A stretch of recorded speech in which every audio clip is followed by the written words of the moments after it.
you done now? Broadcasting live from Houston, Texas, and around the world. TV host, best-selling author, and radio personality Brad Gilmore brings you a collection of conversations with stars from movies. Matthew McConaughey. Brad Gilmore. Mark Wahlberg. Hey, how are you? The legendary Mr. Christopher Lloyd. Christopher, how we doing? I'm doing good. Great introduction. Jessica Alba and Lizzie Mathis. Ladies, thank you so much for joining me. Thank you. Kevin Costner joins us. Thank you so much. Thank you. Television. Jimmy Fallon joins us this morning. Jimmy, how you doing, my friend? Good morning. Thank you so much, Brad, for having me. I appreciate this, bud. Kelly Ripa. Brad, thank you for having me. Comedy. Jay Leno joins us. Jay, how you doing? Hey, Brad, what's going on? Chris Tucker is in the building. Chris Tucker, good morning to you. Hey, Brad. Good morning to you. How are you? George Lopez joins us right now. George, how are you doing, sir? Good morning. Music. Lola Monroe. Thank you. Thank you for having me. The legendary frontman of AC/DC, Brian Johnson, joins us right now. Brian, how you doing? Good morning, Brad. What looking to talk, you me funny lad. Megan Trainor. Thank you so much, Brad. You're awesome. Chloe Bailey joins us. I appreciate the time. Appreciate you. And more. This is The Collection. Now your host, The Boat. Brad Gilmore!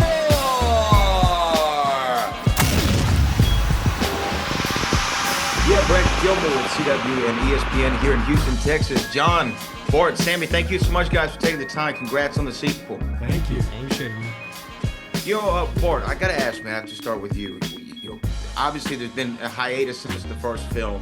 Where did it spark, though, in you to feel like there was more story to be told and that you wanted to go ahead and share more about what the people are going to see?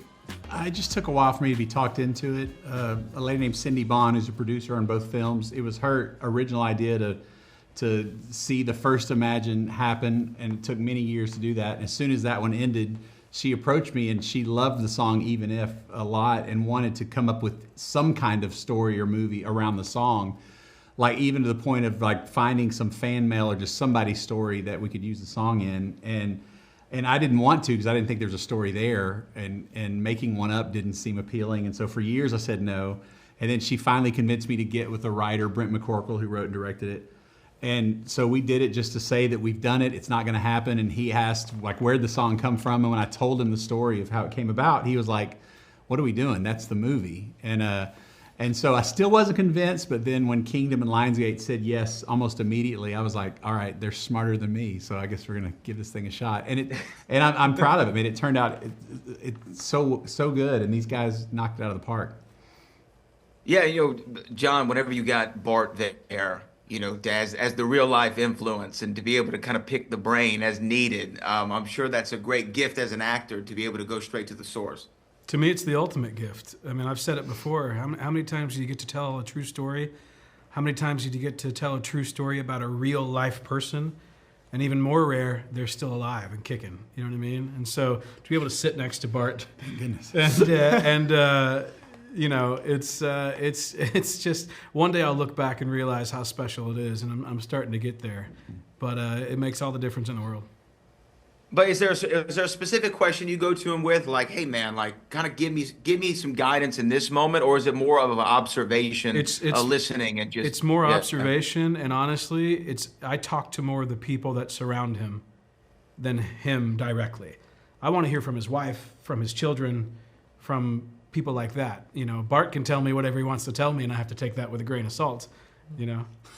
True. You know what's so great about that, and Sammy, I want to get your opinion on it. I think like when you're reading through a screenplay, sometimes you can understand more about the character by the dialogue from the other characters about them than you can from what your character actually says. So Sammy, when you're breaking down your role in this film, kind of what are you reading for when you're thumbing through the screenplay?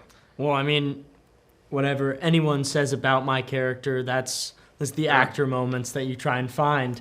But yeah, like John said, it is really interesting to have that person and the people that are surrounded by the person you're trying to portray. You want to be as authentic as you can and bring them and find yourself. That way you're able to like really live in it. And I resonate a lot with the story of the father-son and that disconnect. So I feel like this is a story that a lot of people can resonate with, not just me. It's why we watch film. Well, yeah, it's what brings us all together. And, earlier this year in June, I lost my father. And it does change you in a very profound way, as a man especially. And it makes you question so many things, but it also brings you closer to him in a weird way, because he became embedded in me and is now kind of this guiding force and guiding light. Bart, I'm sure you can relate to that in some regard, but what advice could you give to people going through something similar like I am? Man, I mean, it's I learned.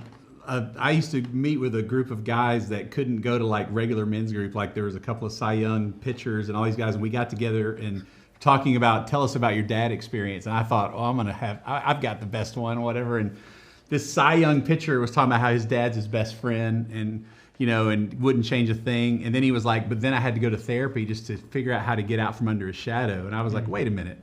Like, I came from the abusive thing, but we're all in the same boat trying to figure out who we are, separate from, whether it's this amazing shadow your dad cast or if it was difficult.